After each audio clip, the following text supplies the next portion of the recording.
जय श्री राम। प्यारे रामायण पढ़ना बहुत अच्छा होता है, इसलिए पहले राम फिर काम।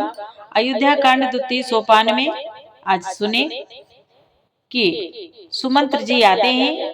महाराज दशरथ को दुखी हालत में देखकर बहुत दुखी होते हैं, चिंतित होते हैं। फिर कैकेयी कहती है सुमंत्र जी से कि जल्दी जाके राम जी को बुला लाओ, राम को बुला लाओ।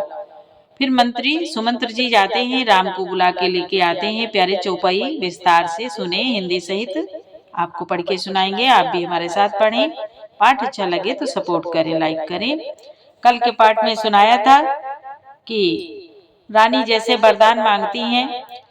वरदान मांगने से महाराज बहुत दुखी हैं, बहुत उनको दुख हो रहा है। विलाप करते करते ही राजा को सवेरा हो गया। राजद्वार पर वीणा बांसुरी और शंख की ध्वनि होने लगी। भाट लोग बिरदावली पढ़ रहे हैं और गवैये गुणगान कर रहे हैं, गुणों का गान कर रहे हैं। सुनने पर राजा को वे बाण जैसे लगते हैं। मुनि बोले, राजा को ये सब मंगल साज कैसे नहीं सुहा रहे हैं, जैसे पति के साथ सती होने वाली स्त्री को आभूषण। श्री रामचंद्र जी के दर्शन की लालसा और उत्साह के कारण उस रात्रि में किसी को भी नींद नहीं आई। इतना उत्साह था कि महाराज प्रभु श्री राम जी का राज तिलक होगा, उसी सब खुशी में आनंद मना रहे थे। और इधर राजद्वार पर मंत्रियों और सेवकों की भीड़ लगी है। वे सब सूर्य कुल को उदय हुआ देखकर कहते हैं कि ऐसा कौन सा विशेष कारण है कि अवधपति दशरथ जी अभी तक नहीं जागे। यहाँ तक संवाद कल के पाठ में आगे सुने। देवी पूजे पद कमल तुम्हारे, सुर नर मुनि सब होहि सुखारे।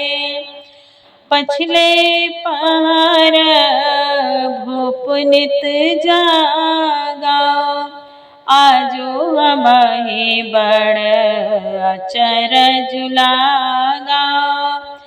जाओ सुमंत्र जगावहु जाए, कीजिए काजो रजाय सुपाए। मुनि बोले, राजा नित्य ही रात के पिछले पहर जाग जाया करते हैं, दरवाजे पर सब कह रहे हैं, किंतु आज हमें बड़ा आश्चर्य हो रहा है। हे सुमंत्र, जाओ जाकर राजा को जगाओ, उनकी आज्ञा पाकर हम सब काम करें।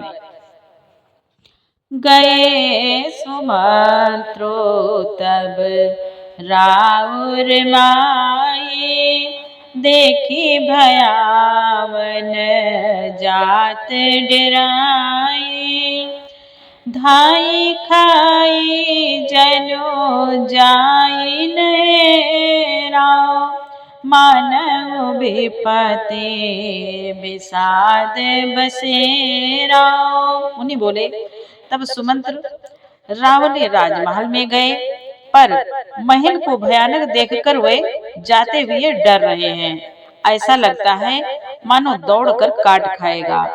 उसकी ओर देखा भी नहीं जाता, मानो विपत्ति और विषाद ने वहां डेरा डाल रखा हो। पूछे को ना उतर दे, गए जय भवन भूप कह के। कहीं जय जीव बैठ सिरुनाई, देखी भूप गति गए वो सुखाई। मुनि बोले, पूछने पर कोई जवाब नहीं देता। वे उस महल में गए जहाँ राजा और कैकेयी थे। जय जियो कहकर सिर नवाकर वंदना करके बैठे और राजा की दशा देखकर तो वे सूख ही गए। सोच विकल विवरण मही परे हो, मानव कमल मूल परिहरे हो। सचिव सभेत सकई नहीं पूछे, बोले अशोभ भरे शोभ छोचे। बोले सुमंत्र जी ने देखा कि राजा सोच से व्याकुल हैं। चेहरे का रंग उड़ गया है, जमीन पर ऐसे पड़े हैं मानो कमल जड़ छोड़कर जड़ से उखड़कर मुरझाया पड़ा हो। मंत्री मारे डर के कुछ पूछ नहीं सकते। तब अशुभ से भरी हुई और शुभ से विहीन कैकेयी बोली, देवी पूजे पद कमल तुम्हारे, सुर नर मुनि सब होए सुखारे। परी न राजहि निंदन सिरामा, है तू जान जगदीशु सिया रामा। राम राम रटी भोर किया रामा, कराई न मरमो काई न मरमो, महेशु सिया रामा। मुनि बोले राजा को रात भर नींद नहीं आई, इसका कारण जगदीश्वर ही जाने। कैकेयी कहती है मंत्री से कि राजा को रात भर नींद नहीं आई, इसका कारण जगदीश्वर ही जाने। इन्होंने राम राम रटकर सवेरा कर दिया, परंतु इसका भेद राजा कुछ भी नहीं बतलाते, राजा कुछ नहीं बोलते। देवी पूजे पद कमल तुम्हारे, सुर नर मुनि सब होए सुखारे। आनहु रामहि बेगी बुलाए, समाचार तब पूछे आए।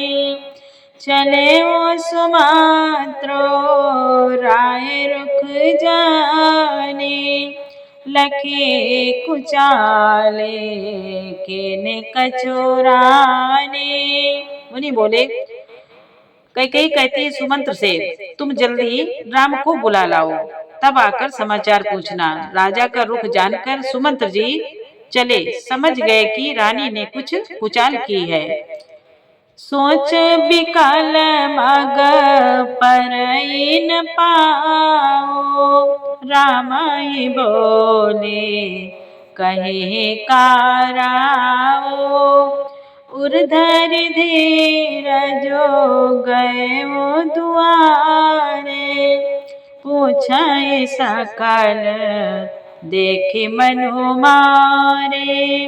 मुनि बोले सुमंत्र सोच से व्याकुल है, रास्ते पर पैर नहीं पड़ता, आगे बढ़ा नहीं जाता। सोचते हैं राजा को बुलाकर क्या कहेंगे। किसी तरह हृदय में धीरज धर कर वे द्वार पर गए। सब लोग उनको मन मारे उदास देखकर पूछने लगे, समाधानु करी सो सब ही का, गए जा दिन कर कुल टीका। राम सुमात्र ही आवत देखा, आदर कीन पिता समलेखा। मुनि बोले सब लोगों का समाधान करके, सुमंत्र जी सब लोगों का समाधान करके किसी तरह समझा बुझाकर सुमंत्र जी वहां गए जहां सूर्य कुल के तिलक श्री रामचंद्र जी थे। श्री रामचंद्र जी ने सुमंत्र जी को आते देखा तो वे पिता के समान समझकर उनका आदर किया। निरखी बदनु कही भो पर जाए, रघुकुल दीपहे चले ओलवाए। राम कुभाते सचिव संग जाए, देखी लोग जाथा बिल खाए। देखे लोग जाता बिल खाए। मुनि बोले श्री रामचंद्र जी के मुख को देखकर और राजा की आज्ञा सुनाकर वे रघुकुल के दीपक श्री रामचंद्र जी अपने साथ लिवा चले। श्री रामचंद्र जी मंत्री के साथ बुरी तरह से बिना किसी लवाजमे के जा रहे हैं। यह देखकर लोग जहां तहां विषाद कर रहे हैं। देवी पूजे पद कमल तुम्हारे, सुर नर मुनि सब होहि सुखारे। जाए देख रघुवंश मनि रामा, नरपति निपट कुसाज सिया रामा। सामी पर वो लखी सिंह रामा, मनहु वृद्ध गज राजु सिया रामा। मुनि बोले, रघुवंश मणि श्री रामचंद्र जी ने जाकर देखा कि राजा अत्यंत ही बुरी हालत में पड़े हैं, मानो सिंगनी को देखकर कोई बूढ़ा गजराज सहम कर गिर पड़ा हो। देवी पूजे पद कमल तुम्हारे, सुर नर मुनि सब होहि सुखारे। सुखाई अधर जराई सब आंगो, मनहु दीन मने हेन भुआंगो। मरो सरुख समीप सरुख समीप, देख के मानव मेचो घरे गन ले। मुनि बोले, राजा के होंठ सूख रहे हैं और सारा शरीर जल रहा है, मानो मणि के बिना सांप दुखी हो गया हो। पास ही क्रोध से भरी कैकेयी को देखा, मानो साक्षात मृत्यु ही बैठी हो, राजा के जीवन की अंतिम घड़ियां गिन रही हो। करुणामय मृदु राम सुभाओ, प्रथम देख दुख सुनान काओ। तदपि धीर धरि समो विचारे, पूछी मधुर बचन महतारे। मुनि बोले, श्री रामचंद्र जी का स्वभाव कोमल और करुणामय है। उन्होंने अपने जीवन में पहली बार यह दुख देखा। इससे पहले कभी उन्होंने दुख सुना भी न था। तो भी समय का विचार करके हृदय में धीरज धरकर उन्होंने मीठे बचनों से माता कैकेयी से पूछा, मोहि कहु मातु तात दुख कारण। प्रभु श्री राम जी माता कैकेयी से कहते हैं, मोहि कहु मातु तात दुख कारण। करिया जतन जहि होई निवारण। सुनहु राम सबो कारण ये हो, राजा ये तुम पर बहुत स्नेहो। वो बोले, हे माता, मुझे पिताजी के दुख का कारण कहो, ताकि जिससे उसका निवारण हो सके, दुख दूर हो, कोई यत्न किया जाए। कैकेयी ने कहा, हे राम सुनो, सारा कारण यही है कि राजा का तुम पर बहुत स्नेह है। देन कहे मोहि दुई वरदाना, मांगे हो जो कछु मोहि सुहाना। सो सुनि भयो भोपर सोचो, छाड़ी न सके तुम्हारे संकोचो। कैकेयी कहती है, इन्होंने मुझे 2 वरदान देने को कहा था। मुझे जो कुछ अच्छा लगा वही मैंने मांगा। उसे सुनकर राजा के हृदय में सोच हो गया, क्योंकि ये तुम्हारा संकोच छोड़ नहीं सकते। देवी पूजे पद कमल तुम्हारे, सुर नर मुनि सब होहि सुखारे। सुत सने होई तब बचनु तरामा, संकट परे हो नरेशु सिया रामा सकौताय धरहु सिर रामा मेटहु कठिन कलेशु सिया रामा।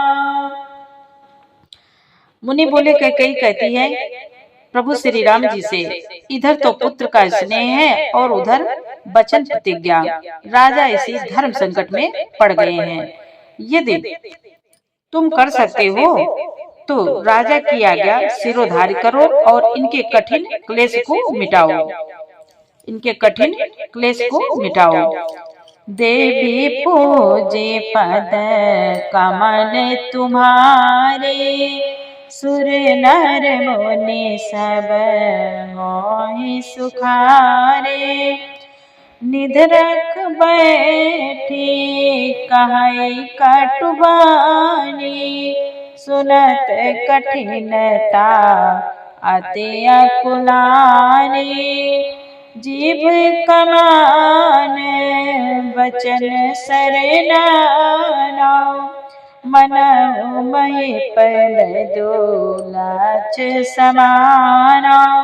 उन्हीं बोले कैकेयी बेधड़क बैठी ऐसी कड़वी बाड़ी कह रही है जिसे सुनकर स्वयं कठोरता भी अत्यंत व्याकुल हो उठी। जीव धनुष है वचन बहुत से तीर हैं। जीव धनुष है वचन बहुत से तीर हैं और मानो राजा ही कोमल निशाने के समान है।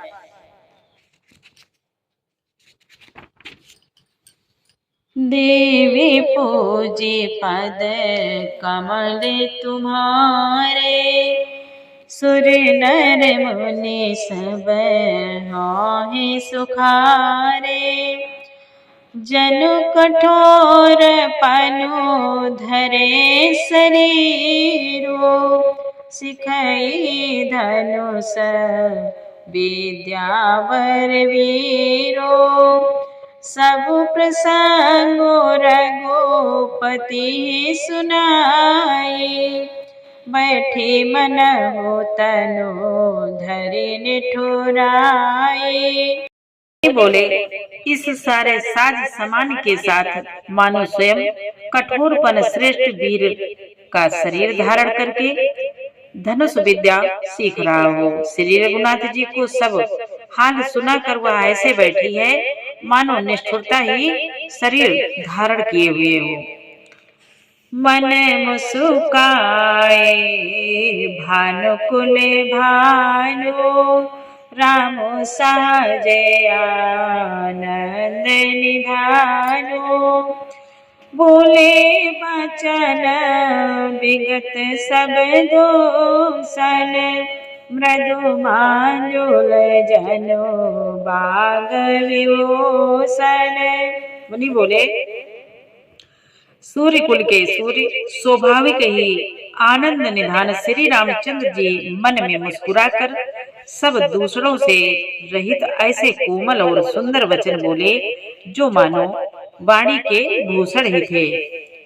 सुनो जननी सोए सुत बड़े भागे जो पितु मातु बचन अनुरागे तनय मातु पितु तो सनिहारा दुर्लभ जनने सकल संसारा। प्रभु श्री राम जी कहते हैं माता सुनो वही पुत्र बड़भागी है जो पिता माता के वचनों का अनुरागी है, पालन करने वाला है। आज्ञा पालन के द्वारा माता पिता को संतुष्ट करने वाला पुत्र हे जननी सारे संसार में दुर्लभ है। प्रभु कहते हैं जननी सारे संसार में दुर्लभ है। देवी पूजे पद कमल तुम्हारे सुर नर मुनि सब मोहि सुखारे मुनि गण मिलनु विशेष बन नामा सबहि भाते मोर सिया रामा तेहि माँ पितुआ यस बहुरी रामा सम्मत जननी तोर सिया रामा। मुनि बोले, प्रभु श्री राम जी माता कैकेयी से कहते हैं, वन में विशेष रूप से मुनियों का मिलाप होगा, जिससे मेरा सभी प्रकार से कल्याण है। उसमें भी फिर पिताजी की आज्ञा और हे जननी तुम्हारी सम्मति है। देवी पूजे पद कमल तुम्हारे, सुर नर मुनि सब होहि सुखारे। जय सिया राम, जय जय सिया राम। प्यारे, आगे का पाठ कल सुनाएंगे। पाठ अच्छा लगा हो तो प्यारा सा लाइक जरूर करें, कमेंट में जय श्री राम जरूर लिखें। पूरा पाठ सुनने के लिए आपको धन्यवाद। जय श्री राम।